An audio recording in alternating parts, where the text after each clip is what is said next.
Hey, yo, I had a subscriber ask me, what was the price for your higher education? What was the price for going to medical school and becoming a doctor? In this video, I'm going to answer that question. Check it out.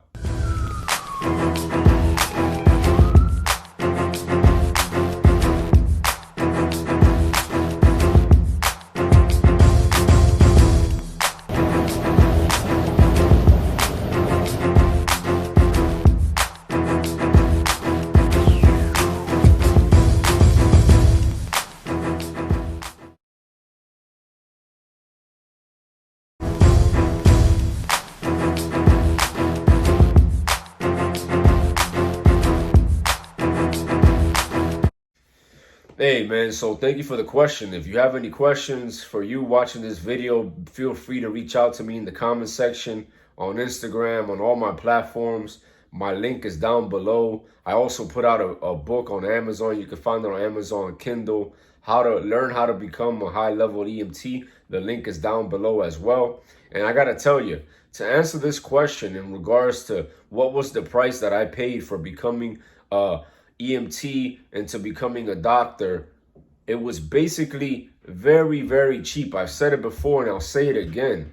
Due to the fact that I had dual citizenship in the Dominican Republic and the United States of America, I was able to pay as a Dominican citizen because my medical school was in the Dominican Republic, and it was like 25% or maybe less than what an American would have paid or what I would have paid as an American without having the dual citizenship. So every semester for me every year for me was about $3,000 per year of tuition. I was in medical school for 6 to 7 years, including pre-med, and basically I became a medical doctor for the price of a Honda Accord. I went from high school dropout to EMT to paramedic to becoming a medical doctor by taking the back door in when I went to the Dominican Republic and I studied in an accredited school. Google it, PUCMM, Pontificia Universidad Católica Madre Maestra. This university is accredited here in the States. And if I so decide, I could also work here in the hospital as a doctor.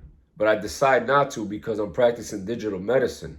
Now, to answer the question on what was the price, I gave you an idea of what the price was monetarily. My living expenses after paying for tuition with rent and food included was about $500 a month for living expenses. But there's a price that a lot of people don't consider. There's a price that you need to take under consideration when you want to go into other endeavors in life. And that's the price of leaving as a second priority your personal development. I was so gung-ho about becoming a doctor that I forgot completely about my personal development.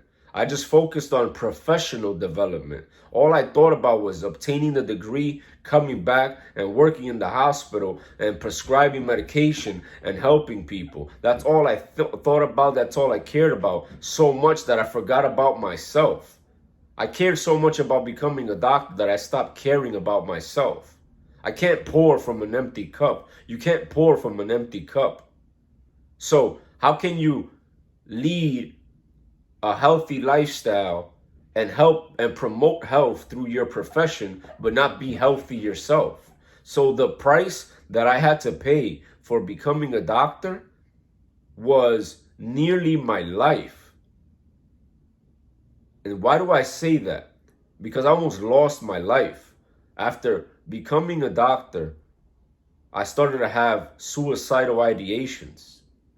I caught gastritis. Eczema and psoriasis covered my entire body. I was drinking alcohol on a regular basis, consuming things that were not good for me and addicted to different many substances because of the stress. And the reason this happened to me, and the reason this could happen to you, is because the mistake I made, and the mistake that you can be making, is that you prioritize professional development over personal development. So if you're good at being you, being a good doctor is a lot easier. So again, the price I had to pay for becoming a doctor was nearly my life, because I made the mistake of thinking that was the end all be all. But guess what? You cannot buy confidence at Target.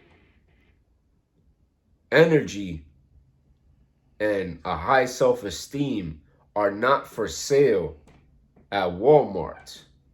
Again, you could be a multi-millionaire doctor, but if you're not confident enough to take your fucking shirt off at the beach, you can't go to Target and buy that confidence. You have to earn it through personal development. And that includes, but is not limited to, exercising, eating right, becoming well-spoken, being able to communicate with people, speaking in front of the camera. Develop yourself. Once you develop yourself, anything that you choose as a personal or professional development will become a lot easier. Again, you cannot pour from an empty cup, and the hypocrisy of being a healthcare provider who's not healthy himself, it's fucking disgusting. I hope this helps. Peace.